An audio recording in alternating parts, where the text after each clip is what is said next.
What is up, everybody? My name is Ann Campia. I'm lucky enough to be married to the John Campia, and I am going to be hosting. I apparently am the John Campia. I'm stepping in because Dennis and Schnepp needed a break. So I'm really happy to be here, though, and I'm really proud of everybody who has donated thus far. $16,000 plus I've been hearing from the other room. Amazing job. So I'm happy to donate whatever time I can. And I'm excited to be doing this with John. Well, for those of you, first of all, by the way, John Campia here, senior editor AMC Movie News. The John Campia. The John Campia, apparently. And we are, of course, we are now just about 5 minutes away from the halfway point of our AMC Movie Talk 24-hour marathon, which we started at 10 o'clock Pacific Standard Time this morning. It is now approaching 10 p.m. Pacific Standard Time. Oops, hold a second. I'm lucky enough to be married to the John Campia, and I am going. There we go. Sorry about that, guys. Anyway, and we are doing this marathon for what you see right here, for the Disaster Relief Fund through the Red Cross for the typhoon victims in the Philippines. As many of you guys heard, the Philippines had like a, like the worst typhoon, most damaging, destructive typhoon in recorded history, and it's left a lot of people without homes, without water, without food, and the need there is incredibly great, and we need your help. They need your help, and so we are doing this 24-hour marathon to raise money, to get you guys to help and to kick in, and you guys have done amazing. As Ann already pointed out, our original goal was to raise $3,000, which would have done a lot of good. But what you guys have accomplished, you guys now have us at $16,115. $16,115 that you guys have raised, that you guys have donated, that you guys have accomplished. This is amazing. And, my wife, Ann, is here now to help us out. She pointed out Dennis and Schnepp did a coffee run. Dennis has been doing this since 11 o'clock this morning. Schnepp's been here since 4 this afternoon, and Schnepp is going to be here till 4 or 5 in the morning, at which point Aaron Darling's going to show back up. So they're doing that. Ann is filling in. Ann has been working tirelessly all day. She has been making sure everybody had stuff that they need, running for drinks, making us dinner, all that kind of stuff. This marathon would not have happened today at all if it was not for my wife, Ann Campia. So thank you so much. And thanks, then honey. I even just grabbed her with no notice. I just grabbed her when Schnepp and Dennis said, hey, man, we could really use a coffee. I just grabbed Ann and said, hey, can you hop on camera, Ann? Damn it. And he stopped my viewing of the Mean Girls. She was watching Mean Girls on the TV movie out there.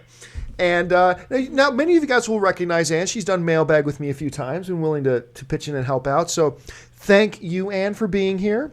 Thanks for having me. And we are going to continue on. Now, somebody is pointing out in the chat board, and by the way, guys, head on over to that URL. Head on over to crowdrise.com/AMC Movie News Philippines and donate.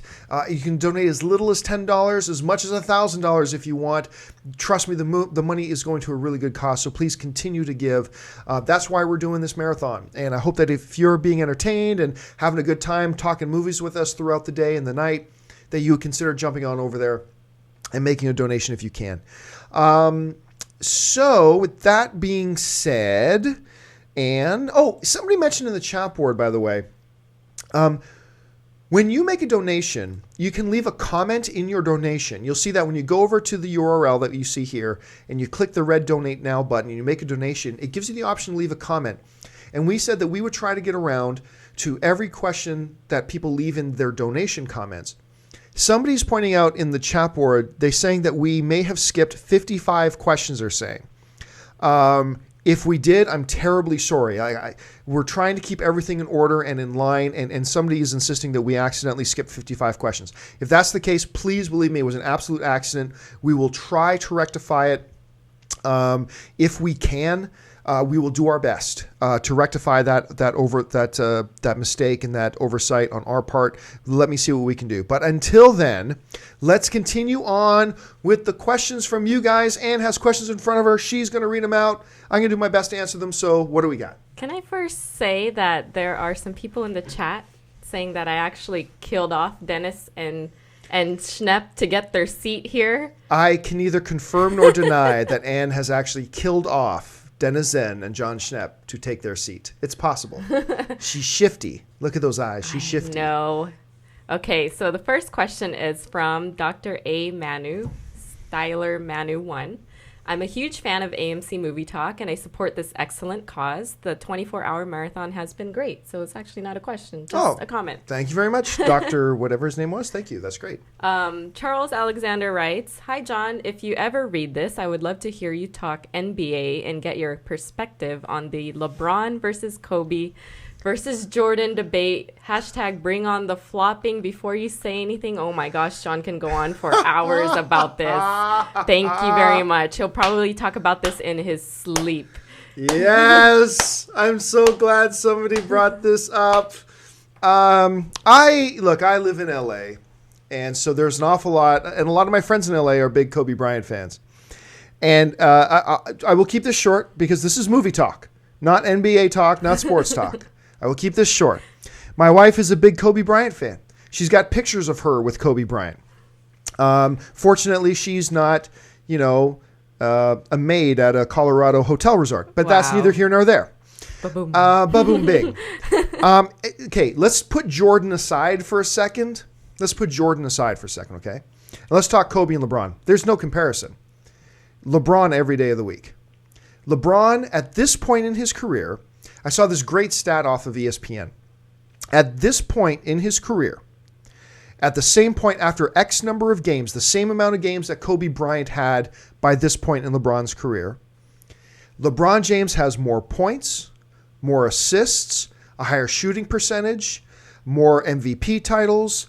He's got more three-pointers. He's got more steals. He has more blocks. He has every significant stat. Every significant individual statistic, LeBron James kills Kobe Bryant. It's not even close.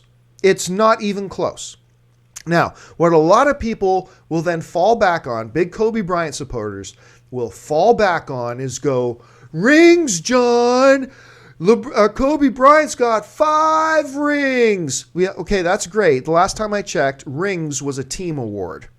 And as a matter of fact, Kobe Bryant, 3 of those rings on his hands are actually Shaquille O'Neal rings. He rode Shaquille O'Neal's coattails. As a matter of fact, the first ring on Kobe Bryant's finger, Kobe Bryant wasn't even a starter on the team. He was Luke Walton. He was a bench warmer for that one ring. And then the other 2 rings were Shaquille O'Neal rings. Shaquille O'Neal won the finals MVP in those years. So don't talk to me about rings. Those are team awards. How many rings do you think Kobe Bryant would have? Because remember, he was actually drafted. He was supposed to be drafted by the Charlotte Hornets, if I'm not mistaken. Yes. But in that big famous trade, the Lakers traded Vlade Divac to the Charlotte Hornets for the rights to draft Kobe Bryant. How many rings do you think Kobe Bryant would have on his hand were he not drafted to the Shaquille O'Neal Los Angeles Lakers? 0. LeBron James, on the other hand, he was put on the worst team in the NBA, the Cleveland Cavaliers. And what did he do? He took them to the number 1 record in the NBA. The number 1, by the end of the regular season, they were the number 1 team in the NBA. And then what happened the very next season when he wasn't on that same team anymore? They finished in dead last. That's the difference that LeBron James makes. Kobe Bryant, guess what? Over the course of his career, the LA Lakers, on games when Kobe Bryant isn't in the lineup, they still have over a 500 record. So that's the difference. I mean, there's just no comparison, folks. There is not a leg to stand on. There is no argument to be made. There is nothing that Kobe Bryant has on LeBron James. Kobe Bryant is a great player. He's awesome. I would put him on my team. Once again, as long as my daughter wasn't a maid at a Colorado hotel, I would have Kobe Bryant on my team. He is an awesome player, no doubt about it. But LeBron James is King James. He is the king of the NBA. The real question, my friends, is Kobe, or not Kobe, but LeBron and Michael Jordan. That's a horse of a different color. Michael Jordan, I think, is the greatest to ever play the game. And that we've got to see what happens with LeBron over the next 5, 6, 7, 8 years. As of right now, it's Michael Jordan is still on the throne. Let's see what happens with LeBron James over the next 5, 6, 7, 8 years. Then we'll have a discussion. But as of right now, it's Michael Jordan. But as far as the Kobe and LeBron thing, it's LeBron. Don't even get started. It is obviously LeBron. Anyway, on to movie talk. My wife is so tired of hearing me talk about this. All right. Thank you. Chris J says, hey, AMC, love the show. Keep up the great work. My question is Deadpool. I'm a huge Deadpool fan, and I'm wondering, are we any closer to seeing this movie being made? Do you think it would be possible for Wolverine to make a cameo in the movie? Any and all details are appreciated. Thanks again. We know that Ryan Reynolds has been trying very hard for a couple of years to get a Deadpool movie going.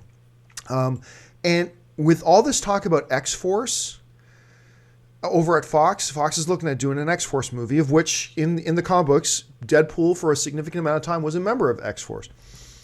And Ryan Reynolds has said recently that they are getting closer.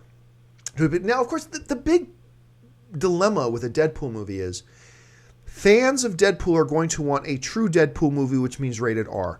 I think Fox is going to be very hesitant to do an R-rated Deadpool for obvious reasons. So if they can find a way to stay true to the character and make it R without being too rated R to really bump and ruffle Fox's feathers, I think we're closer now than ever. Will we see it happen? I'm going to say yes. I think within 2 movies we'll hear about a Deadpool movie finally going into production. It'll be modestly budgeted. It won't be a $150 million film. It'll probably be more like a $45 million, $50, $60 million film, something like that. Will we see a Wolverine cameo? I doubt it. I think Fox, if they can re-sign Hugh Jackman to playing Wolverine, I think they're going to be very selective about how often they use him. For instance, they signed him to a 3-picture deal. I don't think they're going to want to waste one of those films on a small role appearing in Deadpool. They'll want to save him for Wolverine films and for X-Men films. So that's how I kind of see that playing out right now. But let's keep our fingers crossed. All right. Next question. GoJohnRice.com says, since Gal Gadot is so obviously skinny and small, do you think that all of Wonder Woman's strength and powers will come from her godly relics, power belt, lasso, tiara, and bracelets? What I gotta address this here. Someone is saying, someone who clearly doesn't listen when I speak, named Sina Hendiaya, forgive me if I'm mispronouncing your name, is saying, why did you lie to us, John Campia? You said you would answer all the questions. You skipped around 55 of them, and now you won't even acknowledge it. I at the very beginning of the segment, I said some people are pointing out, clearly you haven't been listening. I said some people have pointed out that we may have skipped 55 questions.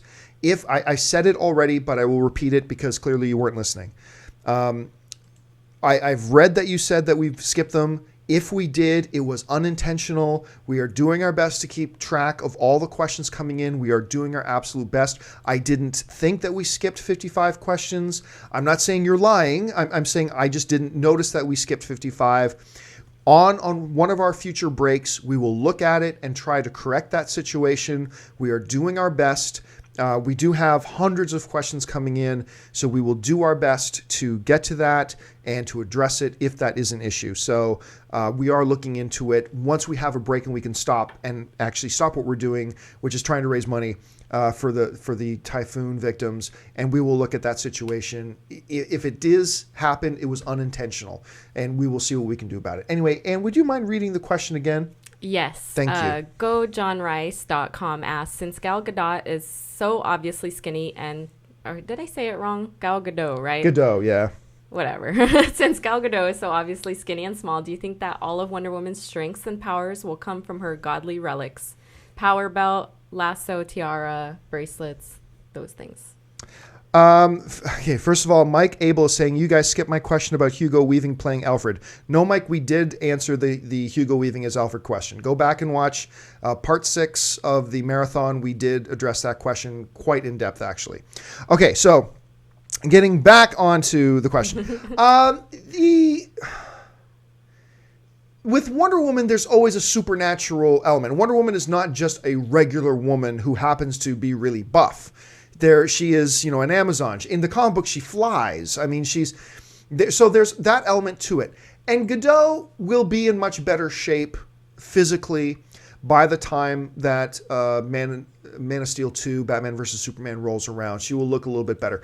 But no matter how buff she gets, no matter how great she gets, She's not going to look like she can physically lift a car over her head.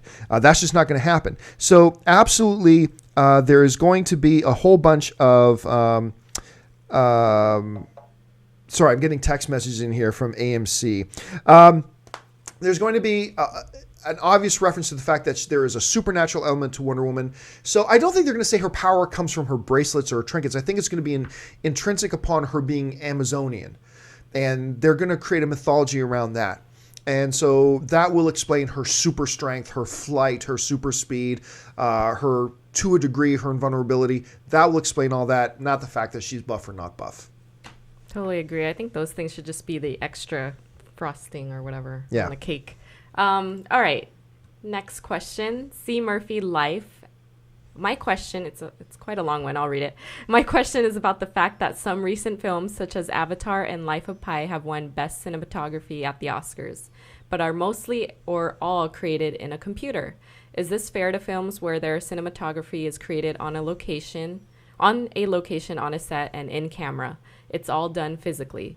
Perhaps manipulated, but it's still the traditional and practical method of the art, so forth and so on. What are your thoughts? Cinematography, remember, we're talking about the art of constructing shots, of working with the director to create the visual landscape of what it is we see and ingest and experience in a film. Now, traditionally, because this is really all we've had at certain times, is that means taking the camera and making it do what we want it to do. And now, in a new era of Hollywood, we can accomplish a lot of those things without a physical camera sometimes. For instance, like Avatar. A lot of the shots in Avatar are all completely digital. A lot of them are digital with practical effects, and with practical on-location stuff, yes. But there is also a lot of the film that's also all green screen and things like that. But the art of cinematography, which is the composition of that landscape, the composition of these shots, the creation of what we see and how the way we see it and experience it plays into the story of those movies. That is still the art, whether or not the DP has a physical camera in his hand or not. And so I would make the argument that shot creation, that composition is still what is being evaluated here. And that is true whether you did it in a computer or whether you did it standing in a New Zealand landscape with a camera on your shoulder like they did for the original Lord of the Rings films. So I don't think it takes away from the art. I think it adds a new element to the art of cinematography, if nothing else. I think it really demands more from the cinematographer to use more tools at their disposal to create these shots, to visualize these landscapes and these realities that we see and experience and things like that. So I don't see it as a bad thing personally. Okay. Sorry, honey. I was just trying to find Chrysalie in the chat. Apparently, she was saying hello to some people in there. Oh, wow. Chrysalie's in the chat. Hi, Chrysalie. Hello, Chrysalie.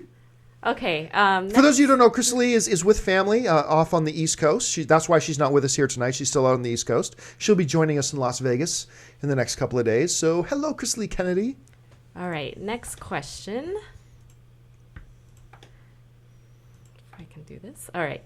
Angel Barrios asks, "Hey guys, love your show. I love what you guys are doing and send my thoughts and prayers to the people in the Philippines. I just have a question that I hope you guys can answer. In the new Transformers movie, we know that the Dinobots are going to be in. I was wondering if the Dinobots are well received, if we could see maybe a Beast Wars movie. In my opinion, I think Michael Bay is running out of things to do with the Autobots." No, we're not going to see a Beast Wars movie. We just won't. I mean, somebody somewhere along the lines would create a direct-to-home video, DVD, Blu-ray, whatever, Netflix streaming Beast Wars. That could happen, but there is simply no nostalgia factor for the vast majority of the people who grew up as Transformers. My generation, who grew up with Transformers, Beast Wars came way after, and they were never nearly as popular as the original G1 Transformers were.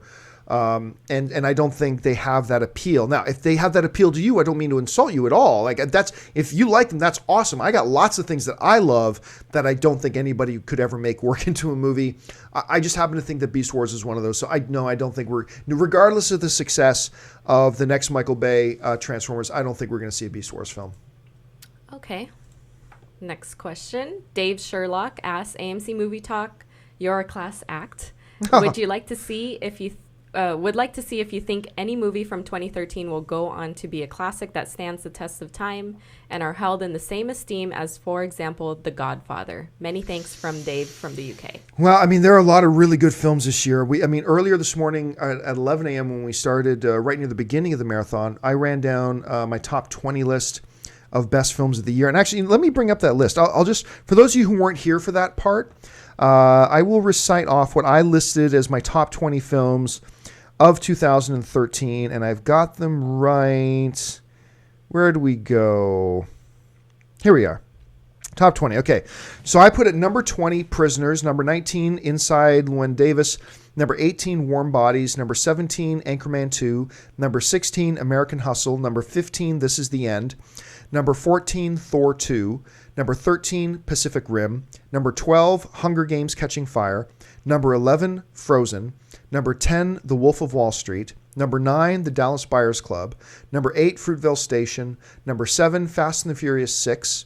Number 6, Saving Mr. Banks. Number 5, Rush. Number 4, Captain Phillips. Number 3, Man of Steel. A tie for number 3, Man of Steel and Gravity. Number 2, The Hobbit, The Desolation of Smaug. And number 1, 12 Years a Slave. Do I think any on this list have the possibility 20 years from now from being considered one of the all-time classics? One of the things that I mentioned on the show earlier today is that it takes time for a film to be considered an all-time classic. Look at Shawshank Redemption, right? Shawshank Redemption, when it came out 20 years ago, it didn't do all that great at the box office, but every year, year after year after year, it becomes more and more solidified as one of the all-time great motion pictures ever created. But it's taken 20 years. And as we go on and move further and further, it'll be more and more established. It's difficult to say in the first 5 years of a film whether it can achieve that sort of status. We got to see if that movie can stand the test of time. So really, for any of these films that I listed off, could they achieve all-time classic status? I think we're a lot of years away from really seeing if that's the case or not. If I had to guess, no. I don't think there's any on this list that'll achieve all-time classic status. Maybe the ones that would have a chance would be 12 Years a Slave and perhaps Saving Mr. Banks, but 12 Years a Slave is probably the one that has the best chance, but I just don't see any. This was a great year for film, but I just don't see any new Godfather level classics on this list. All right. You have to look at this next question from Gianthani Rojas because he or she says, Campia, what do you think about my top 25? And lists the whole thing of 25 movies. Okay, Mr. Rojas has sent us in a 75-line message listing off their 25 movies of the year. Let me just skip to it. Love it. Love your list. It's just my friend. Sorry, my friend.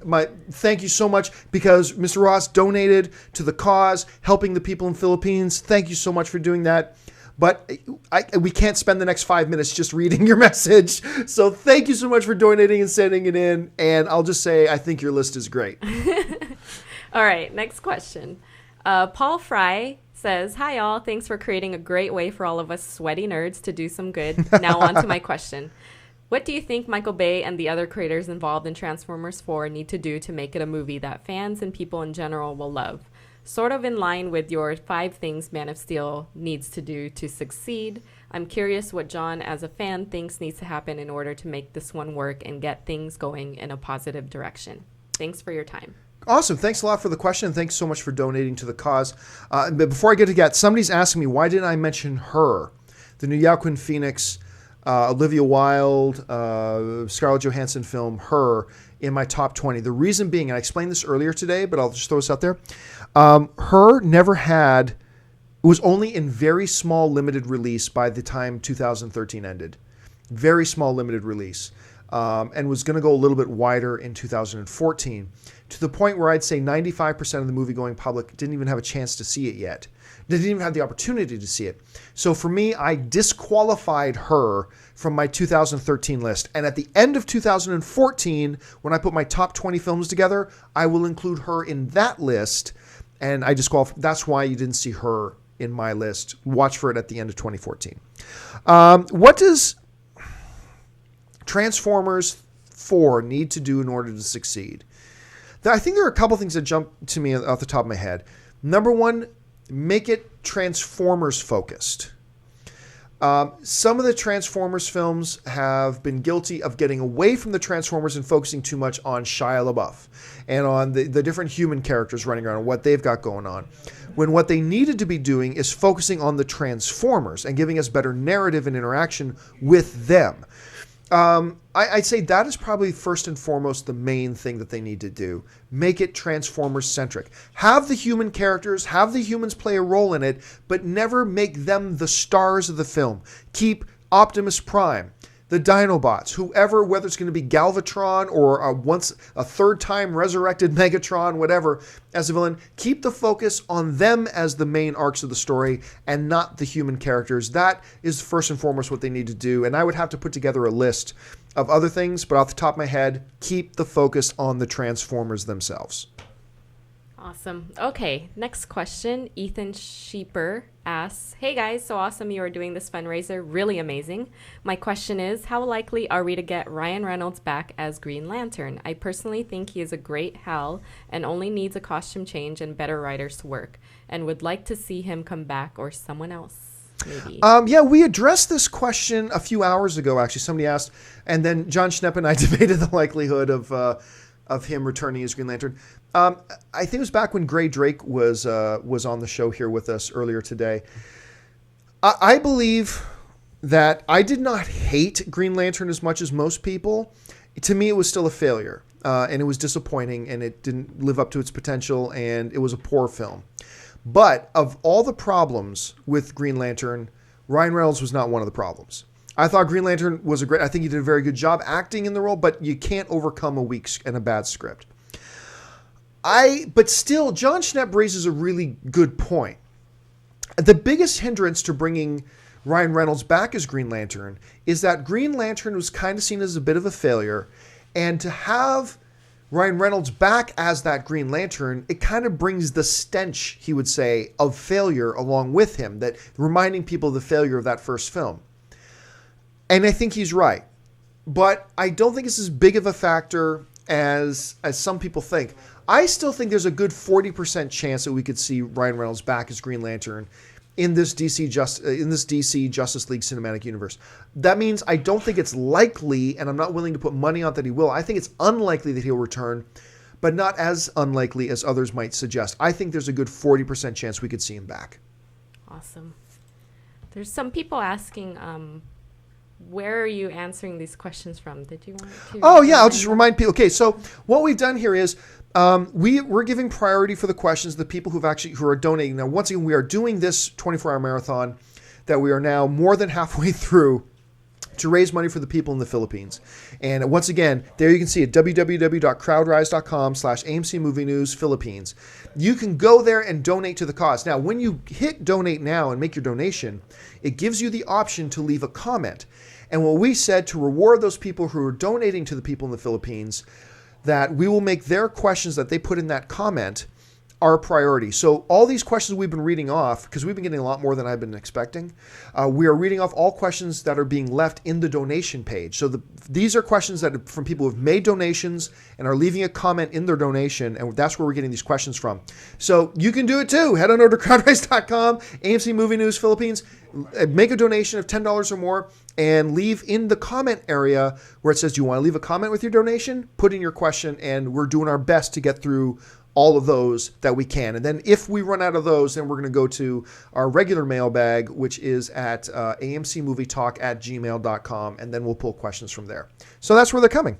Oh, and by the way, the link that's in the YouTube information page should be fixed. I know some people were saying that it was spelled wrong or the link wasn't going to the right page, but... How long ago were they saying that?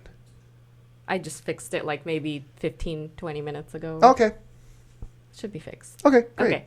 Daniel Smith asks, okay, so in the Man of Steel, Oh, okay. In the universe Man of Steel created, Christianity exists. That means that Jesus Christ and God the Father are an accepted belief. If not reality in that world, with the church scene and Martha wearing a cross necklace, by bringing in Wonder Woman, doesn't that present a conflict of realities? As I understand it, her origin includes Greek mythology, so it seems they would have to rewrite her origin story, ignore it altogether, or give an explanation.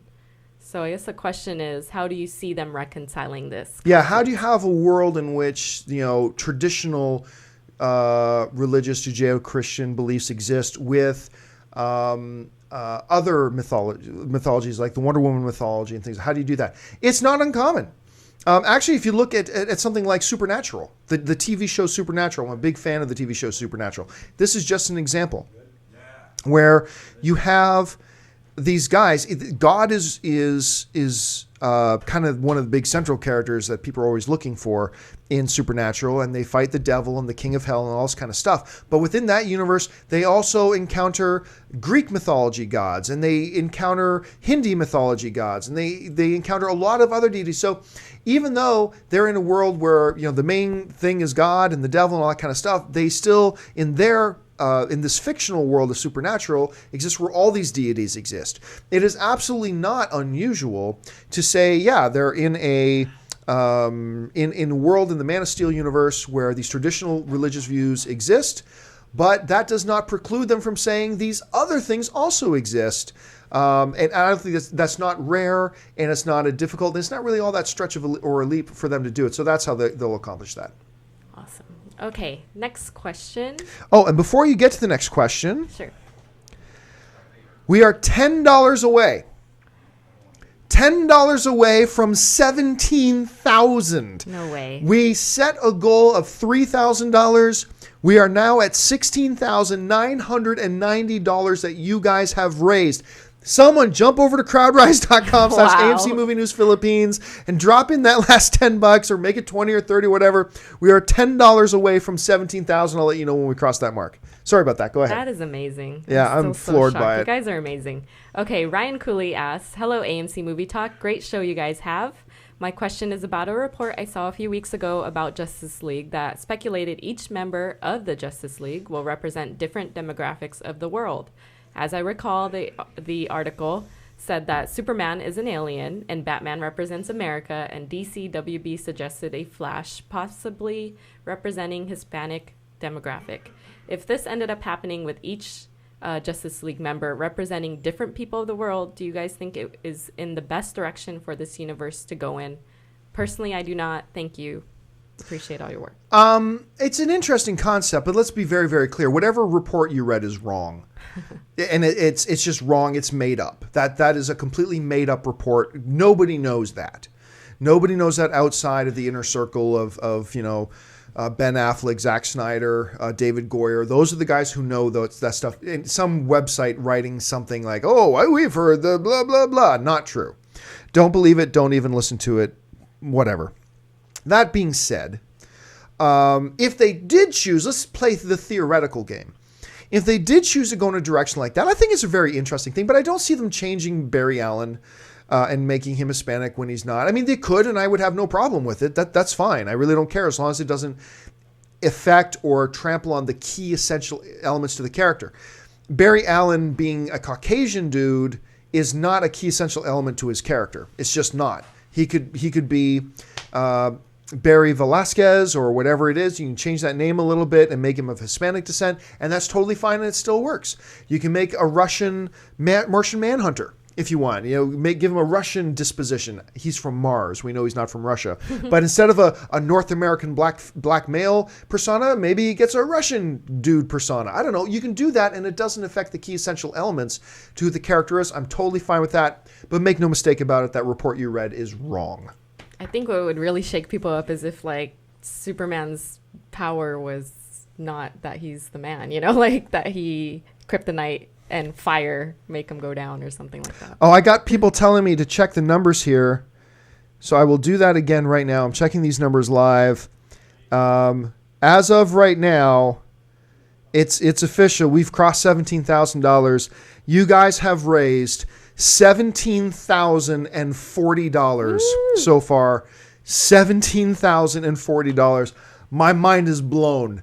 My mind is completely blown. Thank you so much for your generosity and your support. The people of the Philippines, you are making a difference.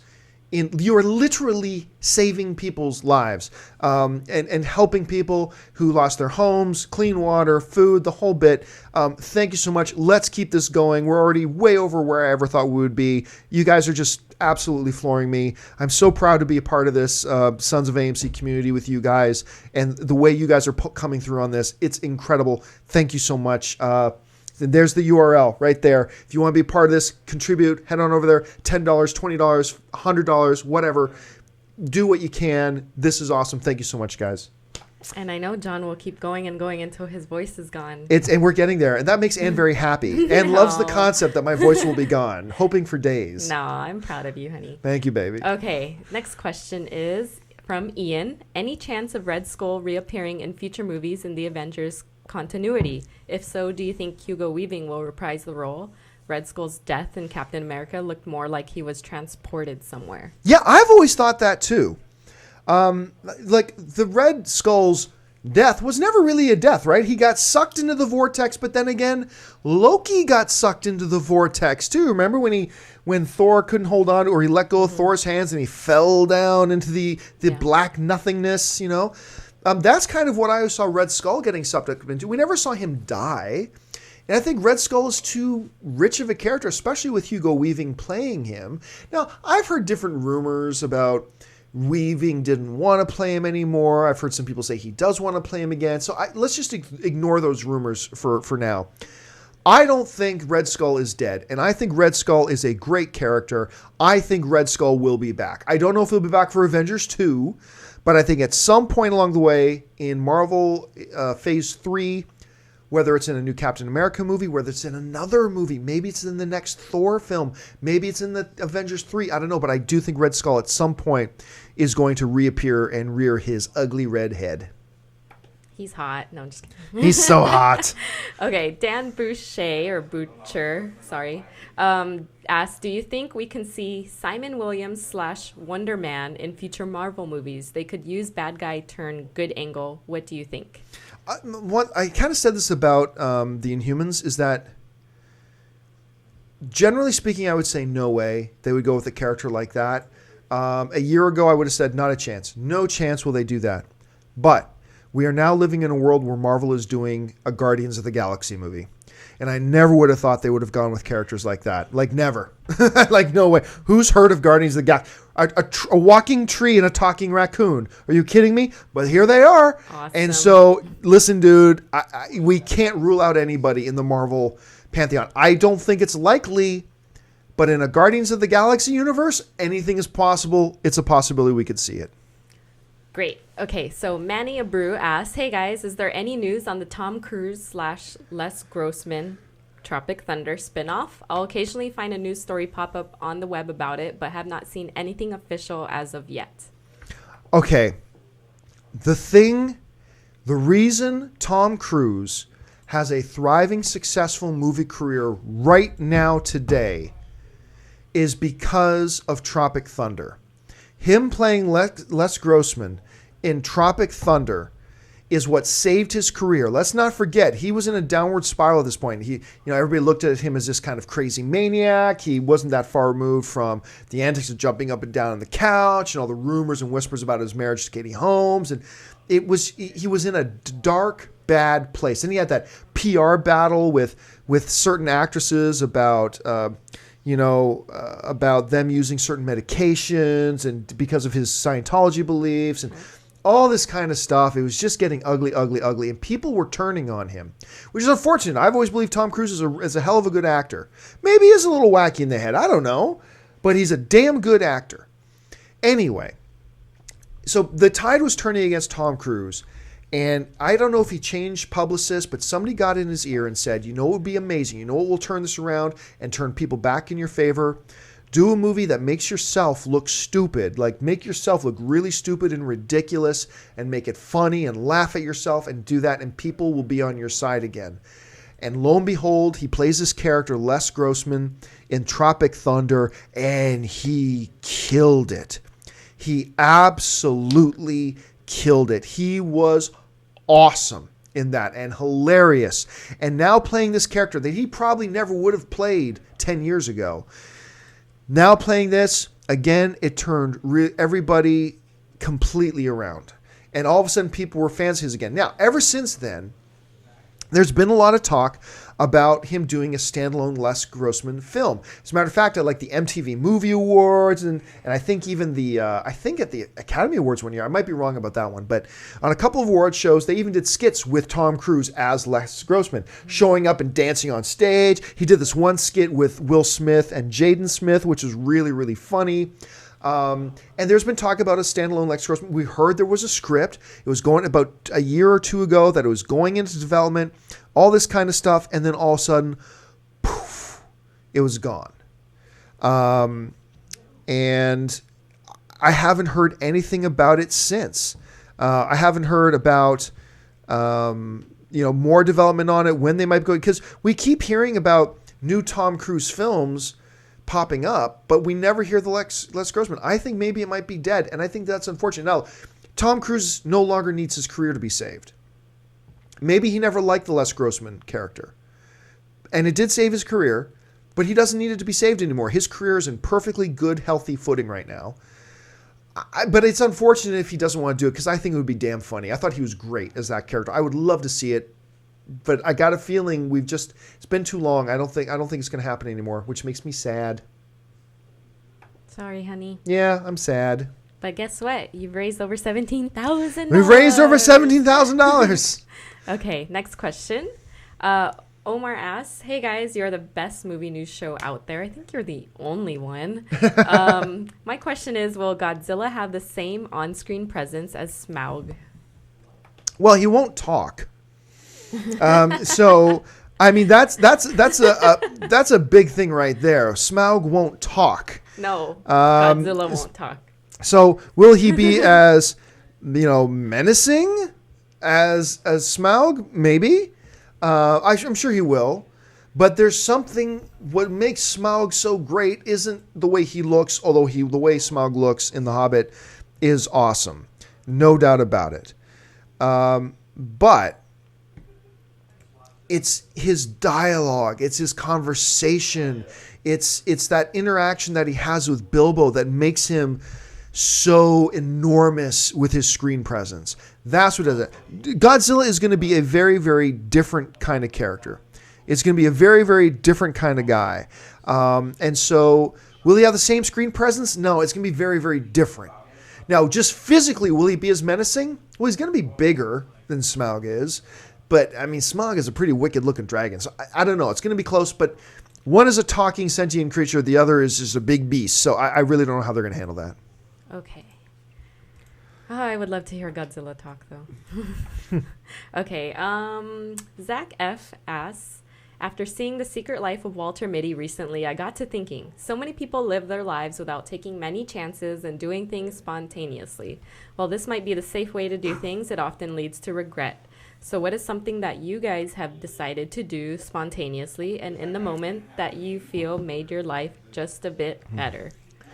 True story.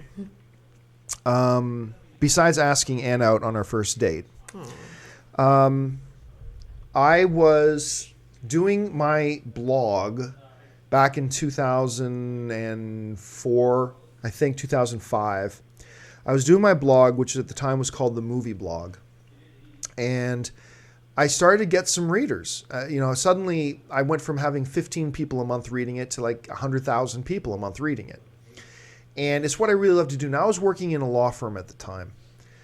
And one day, a couple of friends took me out for lunch and had like an intervention with me.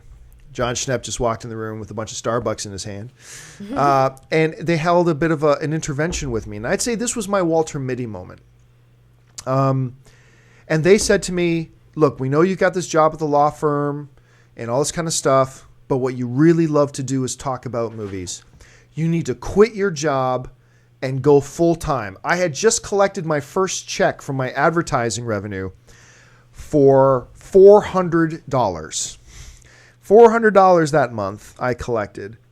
And these were my friends telling me I needed to quit my job and pursue doing movie blogging and talking about movies full time.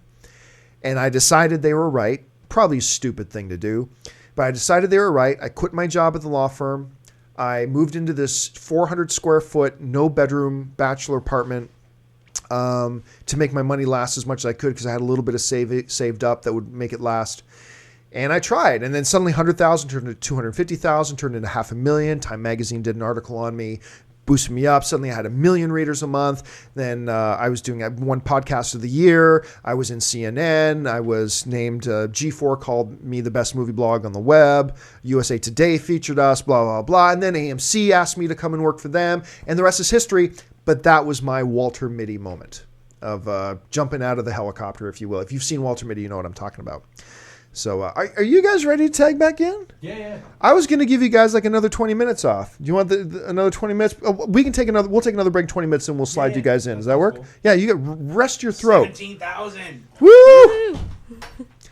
They're going to go rest their throats for another 20 minutes, and then we'll get them in here. Schnepp came in here double fisting. I wonder what's in those cups. Oh, yeah. He says deliciousness is in those cups. All right, next question. Clinton M. asks, hi, AMC Movie Talk. I am a very new viewer, so I apologize if this has come up before. Rob Zombie is one of my favorite directors. I love The Devil's Rejects and recently saw Lords of Salem. Lords blew me away, and I feel Zombie has really grown as a director. My question is, what, if anything, is on the horizon for Rob Zombie? I have not heard anything about his next project. I assume Lords didn't do too well. It's not for everyone. I hope he continues his amazing work. What are your thoughts? Yeah, we actually had Rob Zombie in our AMC Movie Talk offices to talk about Lords of Salem. We did a Q&A with him in our theater. Yeah. Then we did another interview with him on it at our new studio where we do AMC Movie Talk. He's been a great friend to AMC Movie News and having him around. No, unfortunately, Lords of Salem is not for everybody, and it didn't do all that great. As far as I know, I don't believe, and I could be completely wrong about this, but I do not believe that they have any plans to direct another film. I could be wrong about that. People in the chat board, let me know if I'm wrong, and if you've got links to something that substantiates that. But as far as I know, he doesn't have any new plans to direct any new films. Oh, well. Okay, Scotty Russell and Kate Quinn asks, hello, AMC Movie Talk. First off, you guys are awesome. Thank you so much. Now, my question is, I heard a while back that there was a Knight Rider movie in the works for the big screen. Is this true? And if so, has there been any news on it? Keep up the great work, and thank you for all you guys do. It is absolutely true. They are looking to develop. Now, it hasn't been greenlit. Okay. It has not been greenlit. It's in development. They are developing it. That doesn't mean it's been greenlit for production. But I think it was the Weinsteins. You know, it's funny. Sounds like a joke, but it's true. We were doing AMC Movie Talk one day, and Dennis, he mentions, you know how they could do a Knight Rider movie? Make it just a flat out comedy and make it blah, blah, blah. Like 48 hours later, the word comes out, Weinstein's developing a Knight Rider movie, and they're going to make it a comedy. It's like, they better send a check to Dennis Zen. Dennis is a genius. Dennis is brilliant. So it is in development. Now, whether or not it gets greenlit, we don't know what stage the script is at. I'm sure the first draft is done, and maybe they were working it, whatever. Maybe they've given up on it. But as far as I know, they're still developing it, and it's going to be a pure, flat-out comedy. So we'll see how that goes. Okay, great. Craig Hooper asks, hello, AMC Movie Talk. My question is regarding the new DC cinematic universe and the road to an eventual Justice League movie. We know that Superman, Batman, and Wonder Woman will likely be in the Justice League, duh. But who else do you think will make the roster? And who do you think will be a suitable villain for the film? Thank you, and keep up the fantastic work. Who would be a good villain for a Justice League film? Yep. I mean, John Schnepp and I talked about this a little bit earlier. I mean, I like the idea of a Black Adam. I mean, because idealistically, you want to see like Darkseid, or you want to see Doomsday, but you don't want to blow your proverbial load too soon by bringing out those big guns. But you need somebody who can pose a threat, and maybe a Black Adam played by The Rock, is somebody who could do something like that. So that's one possibility. right. John Corona asks, hey, AMC Movie Talk crew, hope you're having a great new year. Question is, Mr. Campia, are you making another movie soon or have any ideas floating around? If so, what can we do to be a PA, DA, runner, etc. on your upcoming film? I'm like, where were these people when you made your first Yeah, one? where were you guys when I made I was like half of those roles when he made his first one. I was really lucky when I made my first narrative film called The Anniversary. I had like 40 really great people step up and volunteer, and you know, I paid a lot of them, but even the ones I paid, they worked for like minimum rate, which was great. They got my film. Now, look, I'm not a filmmaker per se. I'm not a director. I made The Anniversary, which was a romantic comedy I did, kind of based on a lot of the events and things that happened in my own life, for a couple of reasons, and none of them were because I wanted to be the next great director. That was never my goal, never my plan. I made The Anniversary because I wanted to say I did it. I wanted the experience of it, and so I just wanted to say I did it. I wrote and I produced and I directed my own film. I just wanted to be able to say I did it.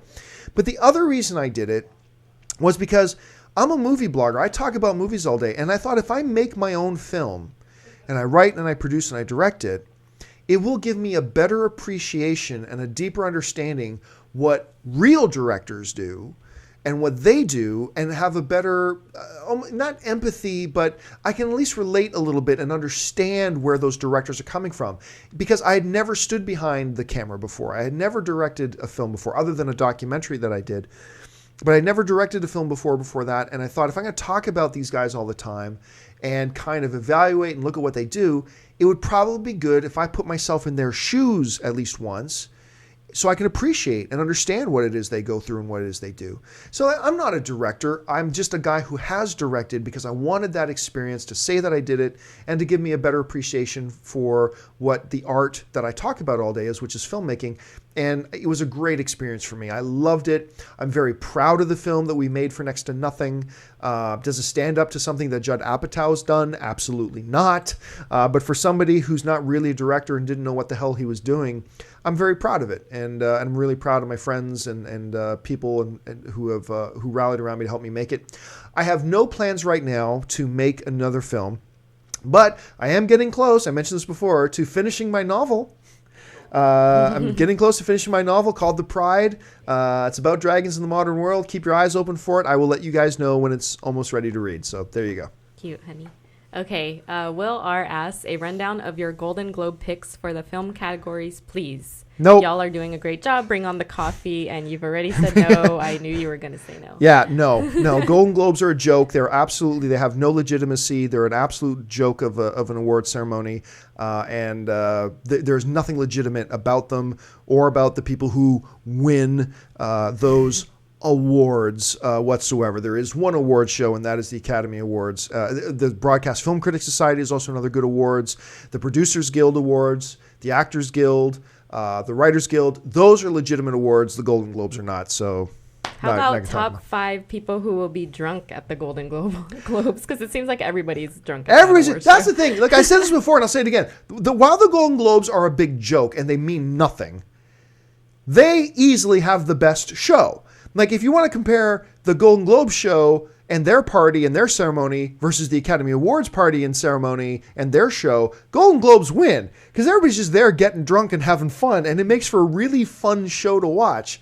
Much better than the Academy Awards. Now, the Academy Awards are the ones that mean something. The Golden Globes do not. But just as far as the show goes, I'll watch the Golden Globes, and then I'll read about the results of the Academy Awards because they put on a great show. They really do. All right. The next question is from Johan. He asks, or he or she asks, "Hi, AMC Movie Crew.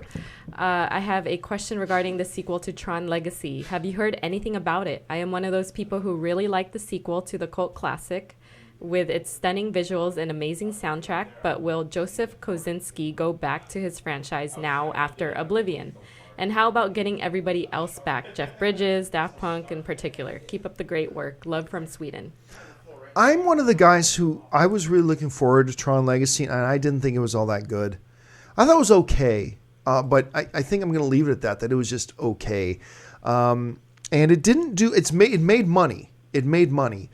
but it didn't make as much money as Disney was thinking it was going to make. And that, I think, kind of put the brakes on and put everything in a bit of a holding pattern. They've tried to get another film going with mixed results. Do I think they will eventually make a follow-up to Tron Legacy? Probably. They probably will. Will they get the director back? Will they get the writer back? Will they get the cast back? Daft Punk to do the sound score, whatever. It wouldn't be hard to get Daft Punk back, but that would really depend on what direction Disney wanted to go next. Because like I said, the first one wasn't as successful as they were hoping it would be. It was a success, but not nearly as successful as they were hoping it would be. So we'll just have to wait and see. But I think it'll happen at some point. I just don't think really soon. All right. Anderson Silva asks. Oh, how's your leg doing, Anderson? The spider. Hello, AMC Movie Talk. Been watching since 10 this morning. Awesome. My question is about the movie adaptation of the popular video game Zelda. I know there were talks about this movie from Nintendo recently, but what are the chances of this actually happening? Also, what kind of tone, direction, and budget do you think it would need to be good? I would love for Del Toro to direct a movie like this, although I know the chances are slim to none. Let me know your thoughts. I think the chance of Guillermo del Toro directing a video game adaptation is probably pretty slim. Look, there have been a lot of people asking for a Zelda movie a lot of times, but it is challenging. How do you make an engaging, exciting Zelda movie? It's challenging, and I think if it was going to be easy and there was an obvious answer, a studio would have done it by now. That's the simple answer. Another studio would have done it by now if it were that simple, and I don't think it is. Now, that being said, we have a batch of video game movies coming up that have the biggest chance to be good out of any batch of video game movies we've ever had. All video game movies suck. But we got a couple of very interesting ones coming up that have the real potential of being really good. We got a Assassin's Creed movie coming with Michael Fassbender attached as a producer and a star in it. That's pretty cool. We got World of Warcraft or Warcraft movie coming out with Duncan Jones directing. Duncan Jones is directing. That has huge potential to be good. If these films perform as well, number one, come out really well, and number two, perform well at the box office, if they come out as well as we think they can, I think that's going to open up the floodgates of video game movies even more so now, and I think a Zelda movie will be not far behind. So I think the best hope for a Zelda movie right now is a successful Assassin's Creed and Warcraft movie. If that happens, you're going to see a Zelda movie pretty fast. I totally agree. Okay, Rice Family. There's no question, actually. It just says, no question for AMC Movie Talk. I just want to say I love the show and have been a follower of you guys for a while. I am a fan of everyone involved in the show. I always thought you guys/gals were pretty cool, but what you're doing with taking the time out of your own schedule to help those less fortunate than you is really cool.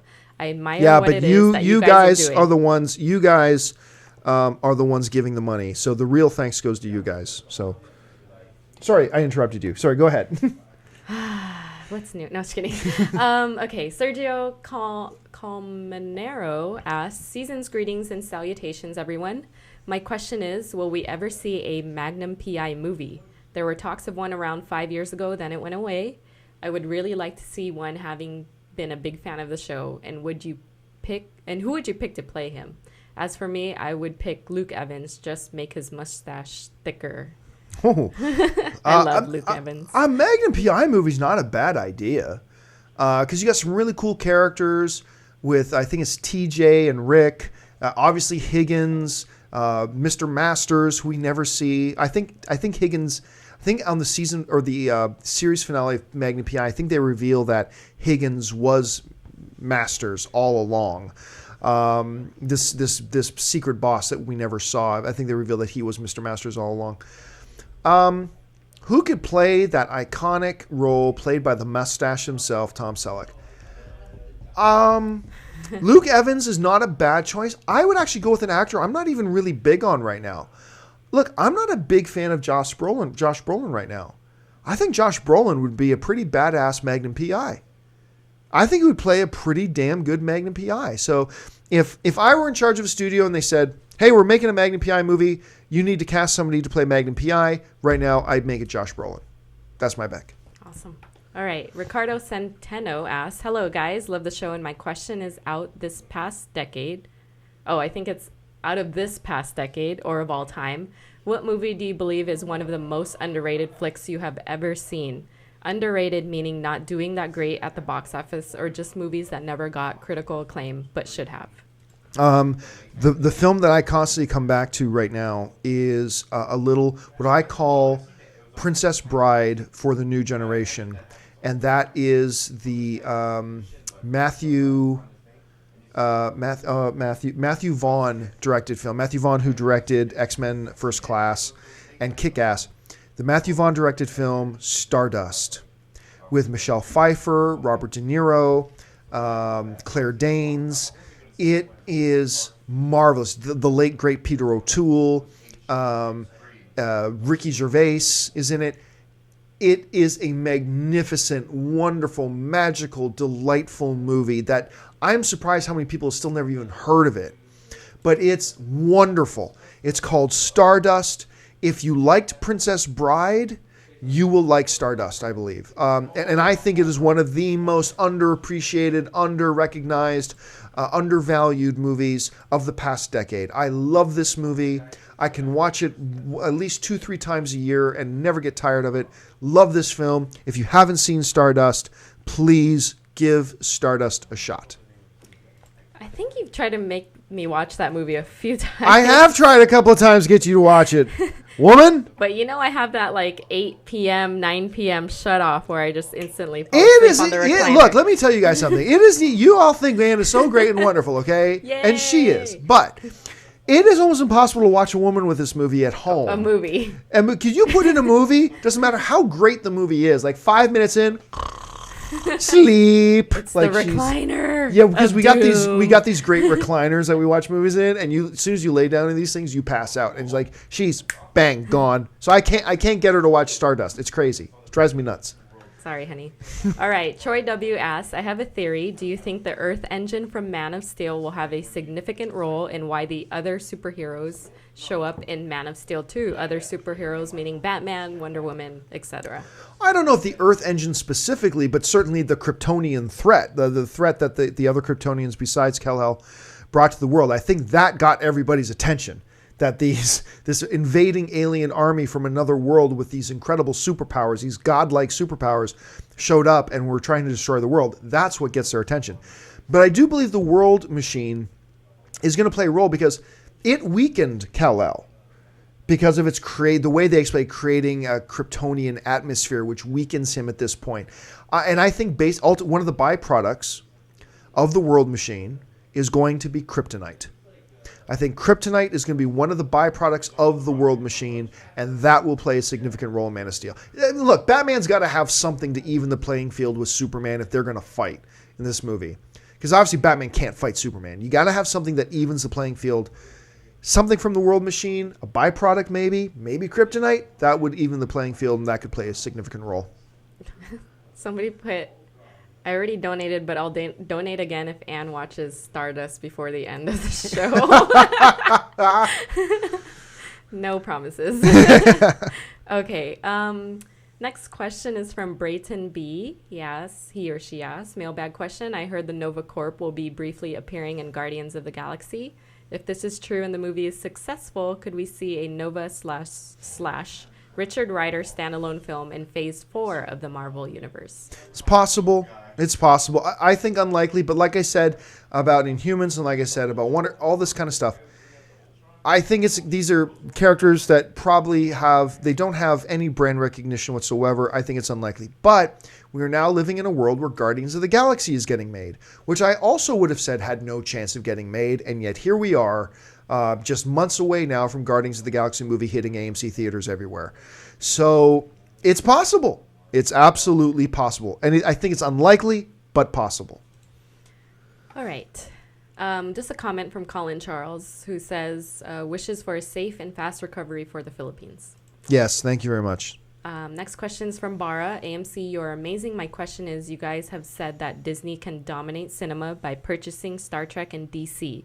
My question, do you think they can do this, and why didn't you include franchises like Bond and Lord of the Rings, P.S. What are your thoughts on the Justin Bieber movie having the same critic scores as Man of Steel? And can we have it? Wow, that's like 3-4 questions in one movie. Yeah. I mean, in one question. Which one do you want to answer? Let's start with the first. What was the first question in that? You don't get 8 questions per That was message. really good, Bara. You tricked me. I read all of them. You guys have said that Disney can dominate cinema by purchasing Star Trek and DC. My question, do you think they can do this, and why didn't you include franchises like Bond and Lord of the Rings? No. Look, I've never said that Disney will buy DC. They're not. Warner Brothers are not going to give up DC. It ain't going to happen. No way, no how. Would they dominate the world of film if they did? Sure they would, but they can't. Disney's got a lot of money, but they don't have that much money. They can't just go out and buy DC from Warner Brothers. It would lose them an awful lot of cash. So no, it's not going to happen. You mentioned Star Trek. Paramount ain't going to give up Star Trek. I mentioned Lord of the Rings, another Warner Brothers property. Warner Brothers is not going to give up Lord of the Rings. That's not going to happen ever. They make too much money off it. It's way too profitable, which means the price tag they would put on it makes it cost prohibitive even for Disney. So no, it's not going to happen. Not going to see it. They need to make like studios and franchises and ownership of it like a big Monopoly game, where you have to like land on it. I wouldn't doubt if there was a version of Monopoly out there where it's actually, you landed on Paramount Indiana Jones franchise. Pay $500. Did you want to answer the other 2 questions that Nope. were snuck into Next the question. No, one more question, then we got to take a break. Okay. Jay Spring asks, do you think that we will see Superman die in one of the upcoming movies? Do you think they could use it as a cliffhanger or more like the end of the second act? Love the show and that you're helping others. I don't think so. I don't think we're going to see Superman die. I mean, if we do, then everybody automatically knows he's coming back. I mean, we all know about the death of Superman and in the comic books and his return. So there's no dramatic tension there. So personally, I don't think they're going to do that. All right, folks, we are going to take a short break here. And when we come back, John Schnepp and Dennis Zen are going to be back in here manning the helm, running things here for a bit. I'm going to take a short break, give my throat a bit of a chance to rest here, as I've now been going for 13 hours. My goodness, I didn't know that I'd make it this long. So thank you so much. And just want to remind you once again, guys, why are we doing this 24-hour marathon? Well, right here. We are trying to raise money for the victims of the typhoon in the Philippines. It is just a disaster over there. So please donate. If you're being entertained at all or enjoying the conversation about movies here that we're doing this marathon, please consider heading over to www.crowdrise.com/AMC Movie News Philippines and make a donation. It would be greatly appreciated. You'd be helping a lot of people. The money doesn't even come to us at all. It goes directly to the Red Cross and their typhoon relief efforts. That's where it all goes. So click on that link, then click on the big red Donate Now button and make a donation. And I'm going to give you guys an update right now. From our original goal of $3,000, as of right now, we have raised $17,515 that you guys have raised, that you guys have donated. Thank you so much. I'm overwhelmed by how much money that we have raised in this and that you guys have generated. Thank you so much. Keep it going. We are going to take a break now. Give us about 15 minutes, maybe 18 minutes. We'll be back with John Schnepp, Dennis Zen to carry you on to the midnight hour Pacific Standard Time. Once again, I'm John Campia. So thank you so much. And we will be back in just a few minutes. Thanks again, guys.